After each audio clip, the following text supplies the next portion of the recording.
ახალი ლაბორატორია ის აკეთებს დიაგნოსტიკის და ასე შემდეგ სპეციალისტების დაავადებების. ეს რომელი პროექტის მიხედვით IT-ჟენერალიტის დაბადების სამინისტროს საპარტნიორო პროექტი.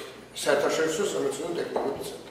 და ბოლო წლებია ბაქტერიული დაავადებების დიაგნოსტიკაც ავითვისეთ, იმიტომ რომ პრინციპულად განსხვავებული სპეციფიკა და მეთოდოლოგია აქვს ამ დაავადებების შესწავლას და რა თქმა უნდა, ვშობდით ადრეს დიდი ხანია ალბათ იცით, რომ 59 წლიდან არსებობს ეს ინსტიტუტი და 200 კაცამდე თანამშრომელი იყო და ძირითადად მიზანი იყო სწორედ დაავადებების სტრატეგიული კულტურების დაავადებების შესწავლა. ეს არ შეიძლება თბილისში ყოფილიყო და ეს არ შეიძლება ჩვენ გვაქვს ბანკი გვაქვს შექმნილი, ეს არის სამუშაო კოლექცია. ანუ პათოგენებში რომ ჭირდება ეს კოლექცია, უფრო მოკლე დროით შენახვა ხდება მაცევრებში, გარკვეული წესით არის გადათესილი აგერ დახრილ აგარებზე. ჩვენს ორგანიზაციაში ძირითადად მიმდინარეობს გამოყენებითი ხასიათის კვლევები. დაკვირვება მიდის და ისწავლება ესეთი დაავადებების მიმართ ისეთ სტრატეგიულ კულტურებზე, როგორიცაა ხორბალი, ქერი, შვრია და სხვა მოსლოვნები, კერძოდ სიმინდი, კარტოფილი და სხვა სტრატეგიულ კულტურებზე სხვადასხვა პათოგენების გავლენა.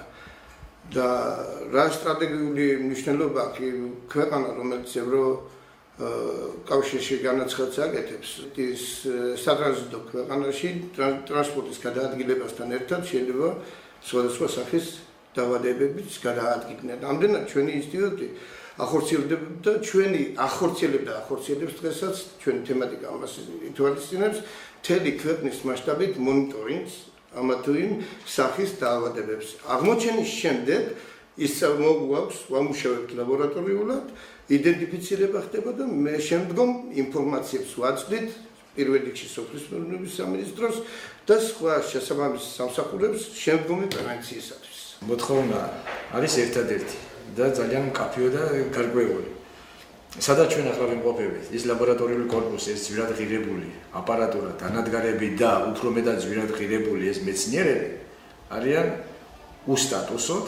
მე ახლა არ ამბავს ხდელობაში, რომ ჩვენ საერთოდ მიმართულება შევდივართ ბათუმის სახელმწიფო უნივერსიტეტში. ეს კი ბატონო გასაგებია, მაგრამ შეუძლიათ საფრთხად გაგვიზრდონ ეს ხელშეკრულება და ჩვენ გამოვხდეთ ლაბორატორიისა და ტერიტორიისა და კვლევის ობიექტის გარეშე. თუმცა ჩვენი ახლა ობიექტი იქნება დღეში, მაგრამ მინდორში და ველზე, მაგრამ რომ მოიტანო და დაამუშავო, ამის არავითარი საშუალება არ იქნება და ამის გადატანა იქნება სახელმწიფოებრივი დანაშაული. მე არ მეშინია ამ სიტყვისთვის, იმიტომ რომ ეს სპეციფიკური მიმართულების სამეცნიერო და წესებულება სპეციფიკური ესე ხაზგასმით უნდა თქვა, რომ ამის გადატანა ასე ხელმოსმით რომ ავდგეთ და გადავიტანოთ, ეს არ არის რაღაც უბრალოდ დანადგარი მაგიდა და კომპიუტერის მაგიდა, გადავიტანოთ და მეორე ადგილას, მეორე დღეს დავждეთ და ვიმუშაოთ. გარდა და ეს ძალიან ნეგატიური გავლენას ახდენს ჩვენი კოლექტივის შემოქმედებით მოღვაწეობას. ხალხი ყოველთვის სხვა შეიძლება იფიქროს, მაგრამ უკვე ჩვენი ხელშეკრულების გაფორმებიდან 6 თვე იწურება.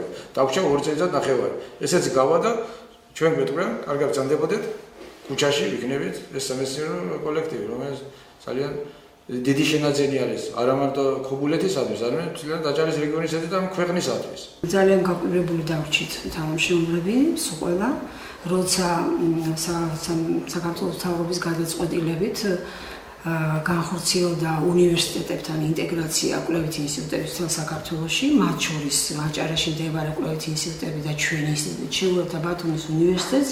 შემდგომ უნივერსიტეტში დაფუძნდა სამეცნიერო ცენტრი, ძალიან ისე მთავრობის ხელმძღვანელების მონაწილეობით ჩამოვიდნენ და გამოაცხადეს ეს ცენტრის დაფუძნება, გარემონტა შენება ნაგებობები, რომ ცენტრი განთავსებულიყო და რამდენიმე თვის შემდეგ გვებულობ, რომ გაიყიდა ტერიტორია.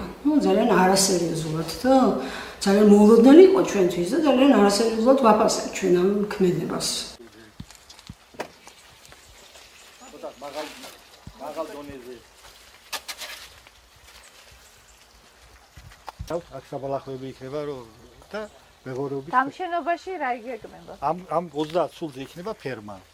კომპლექსური ფერმა. სოფეხა პირუტყვის. რა მოტივით მოხდა ამ ორგანიზაციის კუთვნილი შენობებისა და ინფრასტრუქტურის შეძენა თქვენი მხრიდან? მოტივი არის სოფლის მეურნეობის დარგის განვითარება, მრავალწლოვანი კულტურების მოშენება საპლანტაციო ფართობების მოწყობა და ექსპლუატაცია. დიახ, და რა ფორმით მოხდა ამის შეძენა ამ ორგანიზაციის შედარების წესით. შეძენილი შენობების შენობები ამორტიზირებულია და ვაკეთებთ რემონტებს. ვარემონტებთ ამ შენობებს. დიახ. და სამომავლოდ რა იგეგმება ამ შენობებში? სხვადასხვა დანიშნულება იქნება შენობებს. ზოგიერთ შენობაში განთავსდება საშრობი იქნება, ზოგიერთში გაკეთდება მოსავლის საწყობი, სამაცივრე გაკეთდება საამქროები, სადაც მოხდება პროდუქციის დაფასოება და სარეალიზაციო მომზადება. ეს მიწები ნაყიდი გვაქვს 20 წლიანი ვალდებულებით, გასხვისება და პროფილის შეცვლა 20 წლის განმავლობაში ამ მიწებზე შეუძლებელია. იმ ტერიტორიაზე, რომელსაც ჩვენ ვლაპარაკობთ, რაზეც ჩვენ ვლაპარაკობთ, რამდენიმე შენობაა გარემონტდა, ყველა შენობა არ იყო გარემონტებული. თანხა არის 253,977,26 ლარი დაჯდა ეს რეაბილიტაციების შენობანაგეობებს. 3 წლის ვადით გარკვეული ტერიტორია ინვესტორმა, ანუ მესაკუთრემ, დღევანდელმა მესაკუთრემ ჩვენ სარგებლობაში გადმოგვცა 3 წლის ვადით.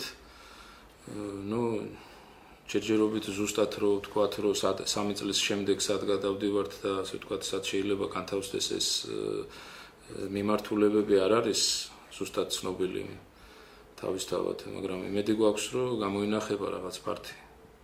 ეს ქონება მე შემიძლია გითხრათ რა ვალდებულებებით გაიყიდა. რა ფასად გაიყიდა მაინტერესებს?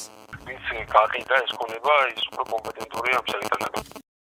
მე მაინტერესებს რამდენად გასხვისდა და რა მოტივით. ანუ ეს რამდენად გასხვისდა შეეძლო პასუხა მაგას. რამდენად გასხვისდა? არა, თვითონ არ მიპასუხა. ასე მითხრა, ეს არის ზურა ჭურკვეიძის კომპეტენციაო და რატო არ შეუძლია რომ თვითონ ზურაბმა მომცეს კომენტარი? იმიტომ რომ ზურაბი არ არის და მაგაშია საქმე გასულია იმაზე რა ქვია სტუმრობა ყავს.